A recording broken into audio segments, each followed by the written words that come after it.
Setelah Perang Dunia Kedua usai, dunia internasional dikuasai oleh dua sumbu kekuatan yang besar, yakni Barat dikuasai oleh Amerika Serikat dengan ideologi demokrasi liberalis dan Timur dikuasai oleh Uni Soviet dengan ideologi komunisme. Kedua kekuatan besar ini ingin menyebarkan ideologi mereka masing-masing ke negara di sekitar. Negara pendukung ideologi Amerika disebut dengan Blok Barat, sedangkan pendukung ideologi Uni Soviet disebut Blok Timur. Karena adanya perbedaan dua ideologi ini yang dianut oleh kedua belah pihak, maka terjadilah sebuah konflik besar di antara mereka. Konflik tersebut yang kita sebut dengan Perang Dingin. Pada masa Perang Dingin ini, Jerman terbagi menjadi dua bagian, yaitu Jerman Barat dan Jerman Timur. Hal ini disebut dengan Iron Curtain, yaitu adanya pembagian wilayah di antara kedua negara dengan memiliki power yang sangat besar.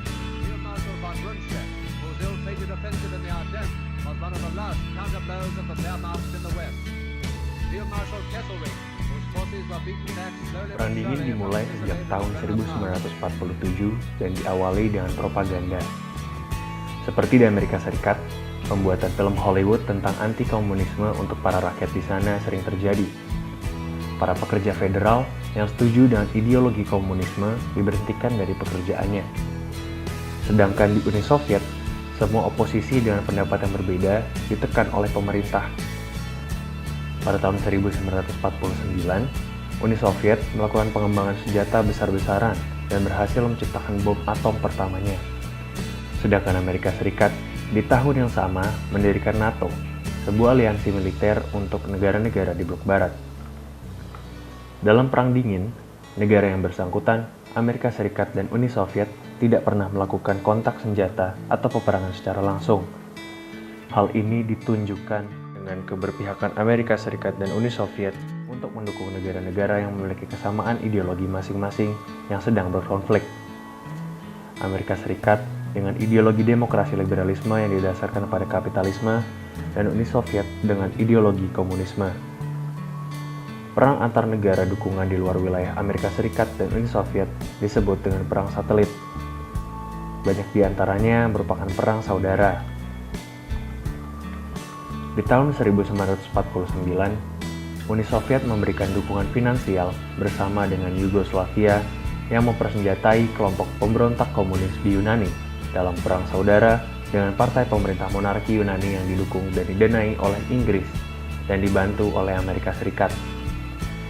Kemudian, setelah muncul beberapa ketegangan, Uni Soviet memutuskan kerjasamanya dengan Yugoslavia dan menyebabkan hilangnya dukungan finansial serta persenjataan untuk kelompok komunis yang menimbulkan kekalahan sehingga Yunani bergabung dengan Blok Barat.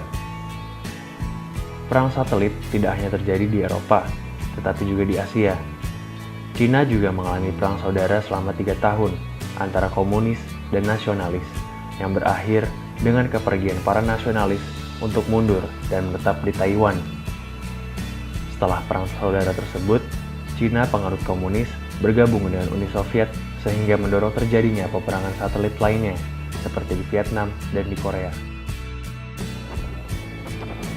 If we withdrew from Vietnam, the communists would control Vietnam. Pretty soon Thailand, Cambodia, Laos, Malaya would go. Realitas politik Vietnam saat ini adalah akibat tabrakan berbagai negara adidaya melalui para pemimpin di Hanoi dan Ho Chi Minh City. Suatu tabrakan dengan hasil yang patut disayangkan. 9. Dr. Nguyen dan Kue wawancara 11 Agustus 2015. 40 tahun setelah perang berakhir, Dr. Kue, seorang aktivis pro-demokrasi terkemuka Vietnam di masa kini, menawarkan pandangannya tentang bagaimana otoritarianisme dan kalangan oposisi yang menentangnya berkembang di negaranya. Aktivismenya sendiri bagi hak asasi manusia dan demokrasi bermula pada awal 1970-an. Sebelum unifikasi Vietnam, ketika ia bersama beberapa cendekiawan lainnya berbicara tentang kondisi penahanan di Republik Vietnam Selatan. Ketika itu, beberapa penggiat demokrasi dan hak asasi manusia masa kini berasal dari masa sebelum unifikasi. atau menggambarkan silsilah mereka sendiri dengan bagian dari gerakan kelompok awal yang mengorganisir diri melawan rezim diktator republik di selatan itu. Di Vietnam, seperti halnya di berbagai negara bekas jajahan lainnya, perjuangan demi kemerdekaan nasional bercampur dan secara mulus berkelindan ke dalam konflik perang dingin dengan akibat internasional yang penting di negara ini. Seperti di tempat lain di Asia, pembunuhan massal, penganiayaan politik dan kekejaman massal terjadi dengan skala yang hampir tidak terbayangkan. Lebih dari 3 juta orang tewas, termasuk diantaranya lebih dari 2 juta warga sipil pada tahun 1955 sampai 1975. Bellamy, 2018. Dipersenjatai dengan teori ilmu sosial, ideologi uang dan senjata, dua blok negara perang dingin bersama dengan pemerintah setempat turut membentuk kediktatoran yang berkembang di kedua blok tersebut, meninggalkan warisan politik ke generasi-generasi selanjutnya, keterlibatan langsung Amerika Serikat dan sekutunya di satu sisi, dan blok Soviet dan Tiongkok di sisi lain, berperan penting dalam menciptakan rezim politik eksklusif yang bahkan tidak perlu mencari dukungan dari warga dan malah dilindungi oleh dukungan operasional dan keuangan pihak luar. Secara menyeluruh, kedua blok melakukan program pembersihan politik yang menghilangkan oposisi yang barangkali bersimpati dengan pihak lain yang memiliki ideologi berseberangan. Mereka membantu mendirikan dan memodernisasi lembaga-lembaga yang memaksa guna mengendalikan politik dalam negeri. Semua hal itu menyatu dengan tajam membatasi ruang politik yang ada bagi semua jenis aktor politik, termasuk kelompok masyarakat sipil, berbagai organisasi dan gerakannya, mulai menuntut hak-hak politik dan sipil, ke perpustakaan ilmu politik tentang demokratisasi, otoritarianisme, dan rezim pembangunan menderita bias terkait faktor domestik dalam menjelaskan segala hal, dari perkara ketahanan rezim politik otoriter hingga demokrasi, terlepas dari kenyataan keterlibatan langsung besar-besaran para aktor luar negeri dalam merencanakan kediktatoran dan setelah itu melindungi rezim dari warga yang tidak mendukung. Sementara itu, para ahli yang membahas pengaruh pihak internasional cenderung melihat hubungan dengan negara-negara barat dan pengaruh barat sebagai sumbangan bagi perkembangan rezim yang demokratis dan bukan otoritarisme. Pasca Perang Dingin, lihat Miss Levitsky dan Wei 2002-2010.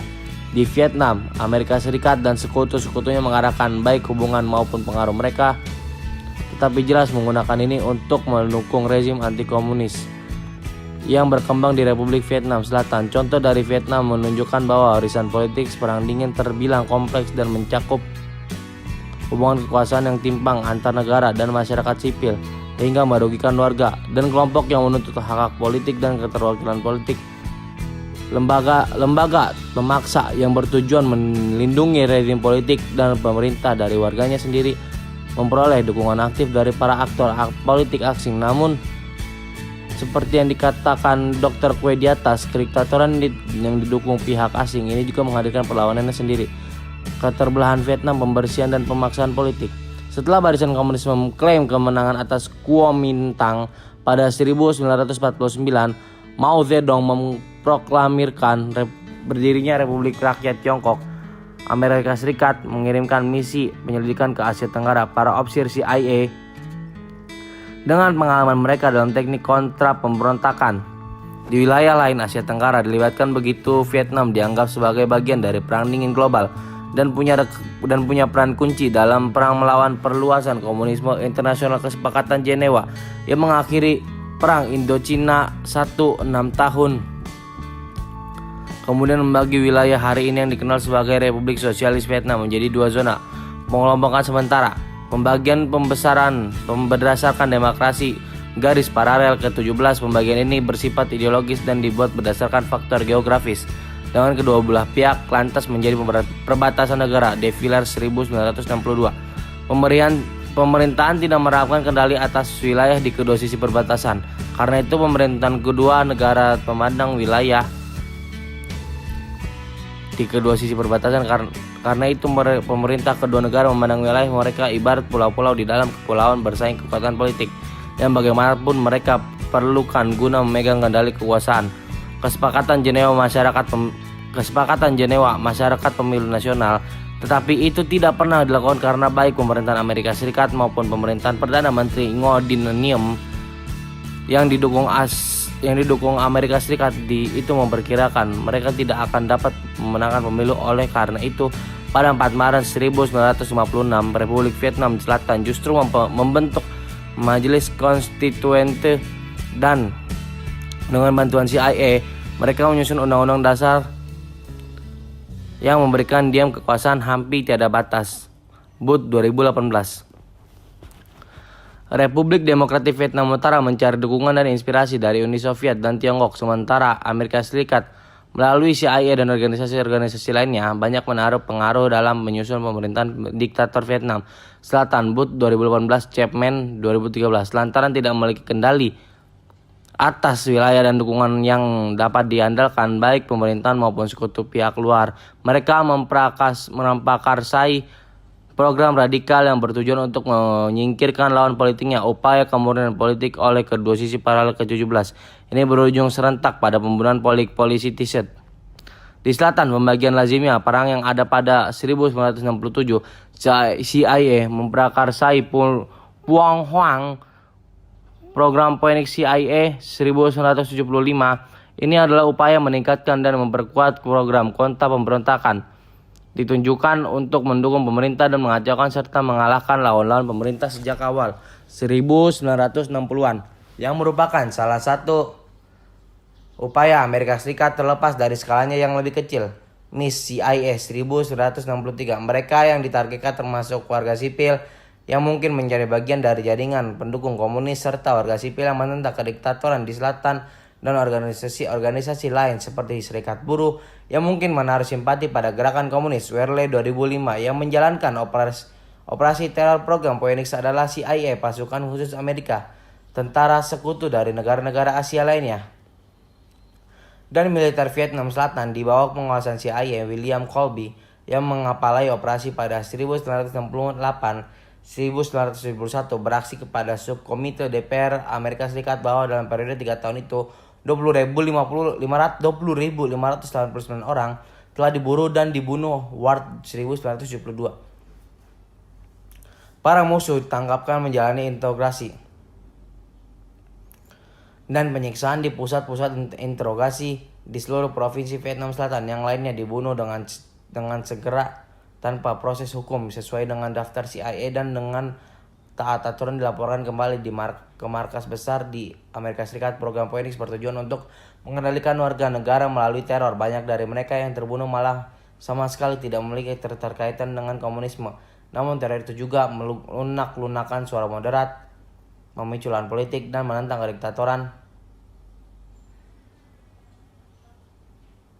Selatan, ingatan tentang perjuangan warga sipil ini hingga kini masih mempengaruhi bagaimana para aktor sosial politik melihat peluang mereka dan mengarahkan baik berbagai gerakan protes dan belagiat pro-demokrasi sehingga condong bertemu pada sejarah gerakan melawan Selatan.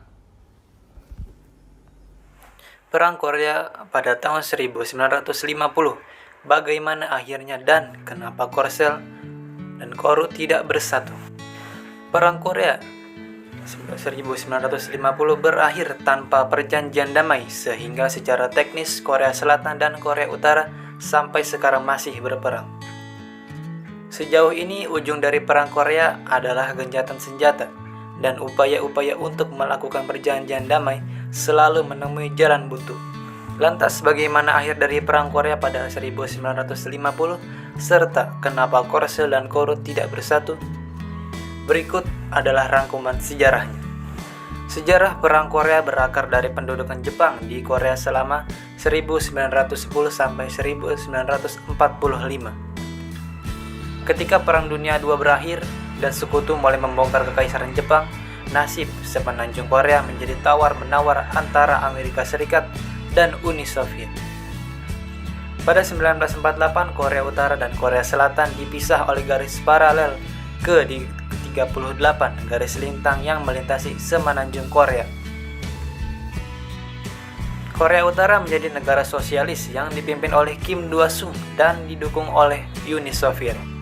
Sedangkan Korea Selatan menjadi negara kapitalis yang dipimpin oleh Syngman Rhee dan didukung Amerika Serikat. Alasan mengapa Korea terbagi menjadi dua yakni karena diharapkan dapat menyeimbangkan kekuatan di Asia Timur, tetapi baik Korea Utara dan Korea Selatan memandang satu sama lain sebagai negara yang tidak sah. Serangkaian pertempuran perbatasan pun terjadi hingga akhirnya berujung Perang Korea pada 1950. Yang dipertanyakan, apa kepentingan Amerika Serikat dan Uni Soviet terlibat dalam Perang Korea? Perang Korea dimulai pada 25 Juni 1950 ketika 75.000 tentara rakyat Korea Utara terjun melintasi batas paralel ke-38 yang memisahkan Republik Demokratik Korea di utara yang didukung Soviet dan Republik Korea di selatan yang pro-barat. Invasi ini adalah aksi militer pertama di Perang Dingin. Pada Juli, pasukan Amerika Serikat memasuki medan perang atas nama Korea Selatan dan seperti biasa, mereka memerangi komunisme. Namun, Amerika Serikat memasuki Perang Korea tanpa deklarasi perang resmi dan tidak melalui persetujuan Kongres. Amerika Serikat hanya menekan Dewan Keamanan PBB yang baru dibentuk untuk mengizinkan penggunaan kekuatan guna membantu Korea Selatan. Presiden Amerika Serikat saat itu adalah Harry Truman, tidak meminta persetujuan Kongres, padahal lembaga itulah yang satu-satunya berwenang di negeri Paman Sam untuk menyatakan perang.